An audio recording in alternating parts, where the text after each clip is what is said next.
Hello' কণীহঁত, আহিছানে মোৰ সাধুঘৰলৈ?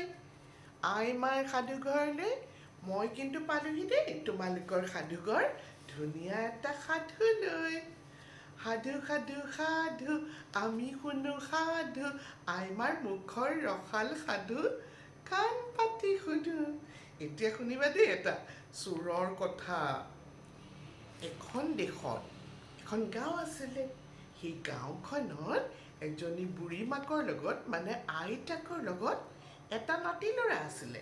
তাৰ মাক দেউতাক কোনো নাছিলে, সকলোবিলাক মৰি গৈছিল। গতিকে এই কাৰ লগত ডাঙৰ হৈছিলে? আইতাকৰ লগত ডাঙৰ হৈছিলে।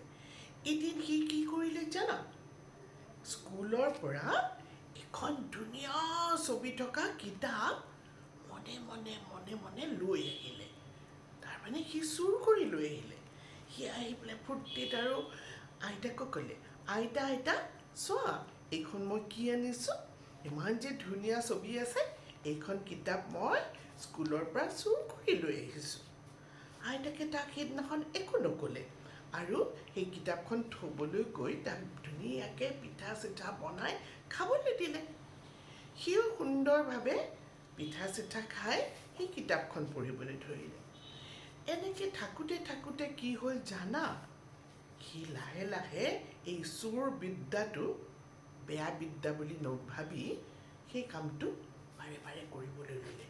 ওৰ পৰা এখন বস্তু লৈ আহে, তাৰ কাৰোবাৰ ঘৰলৈ গ'লে কিবা এটা বস্তু মনে মনে হাতৰ মুঠিতে লৈ আহে। এনেকৈ থাকোঁতে তাৰ কি হ'ল, আক্কেল বাঢ়ি গ'ল। চুৰ কৰোঁতে তাৰ কি হ'ল, সদায় চুৰ কৰিবলৈ মন যোৱা হ'ল।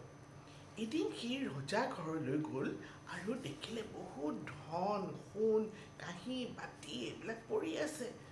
সি মনে কি কৰিলে জানা?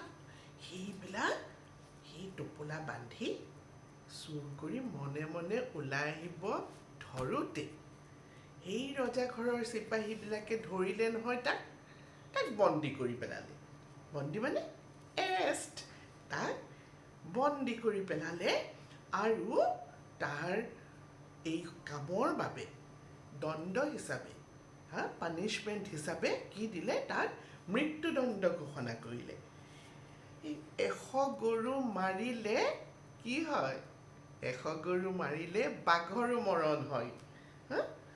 বাঘকো কেতিয়াবা সেই 100টা গৰু মৰাৰ পিছত বাঘেও মৃত্যু ল'বলগীয়া হয়। ঠিক তেনেকেই ই চুৰ কৰোঁতে এটা গভাইত চুৰ হৈছিলে। গতিকে ইমানবিলাক চোৰৰ পিছত সি আজি ধৰা পৰিলে। তাক আগৰ দিনত আকৌ কি আছিল জানা? চুৰ কৰিলেও মৃত্যুদণ্ড দিছিলে। মৃত্যুদণ্ড মানে ফাঁচি দিয়া। তাক লৈ গ'ল একদম আগৰ দিনত কি কৰে, ডাঙৰ এখন মুকলি পথাৰত তোমাৰ এটা খুটা বান্ধি তাৰ পৰা ওলমাই মৃত্যুদণ্ড দিয়ে। চবকে মাতিছে, চব ৰাইজবিলাক গৈছে আৰু চোৰটোক চাবলৈ। আইতাকজনীও গৈছে, কান্দি একেবাৰে বলিয়া হৈছে। আইঅ' মোৰ নাতিটোক আজি মৃত্যুদণ্ড দিব বুলি কৈ পেলাই নিজৰ চুলিবিলাককে ধুমধাম টানিছে আৰু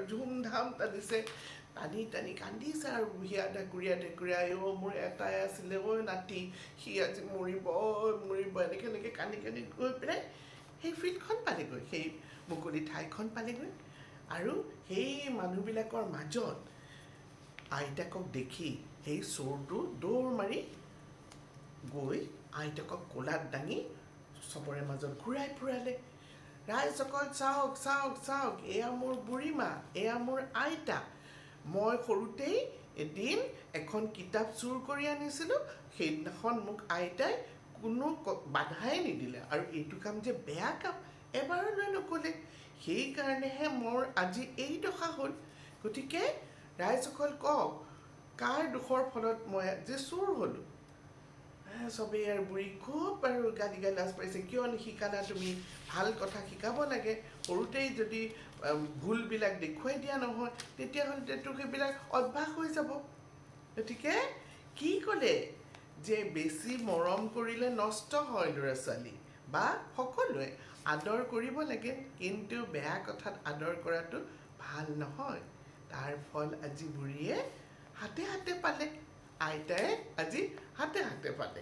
গতিকে আমাৰ কি কাম আমি ভাল বেয়াটো দেখুৱাই দিয়া কাম গতিকে তোমালোক যদি দাদা তোমালোক যদি কোনোবা বাইদেউ তোমাৰ সৰু ভণ্টি বা ভাইটিয়ে বেয়া কাম কৰিলে তোমালোকে আঙুলিয়াই দিবা ঠিক তেনেকৈ তোমাৰ মা দেউতাহঁতে যেনেকৈ কয় যে এইটো নকৰিবা সেইটো নকৰিবা সেই কথাবিলাক তোমালোকে তোমালোকৰ সৰুবিলাকক শিকাবা ভাল লাগিলনে আজিৰ সাধুটো শুনি গতিকে সৰুতেই শুদ্ধৰণি হ'লেহে ডাঙৰলৈ ভাল হ'ব পাৰি আজিৰ কাৰণে বাই বাই বাই বাই ভালে থাকিবা সুন্দৰভাৱে থাকিবা ভাল ভাল কাম কৰিবা মই কোৱাৰ দৰে ডায়েৰী লিখিবা ধুনীয়া ধুনীয়া ছবি আঁকিবা আৰু যি ভাল লাগে ভাল কাম কৰি যাবা হ'ব বাই বাই বাই বাই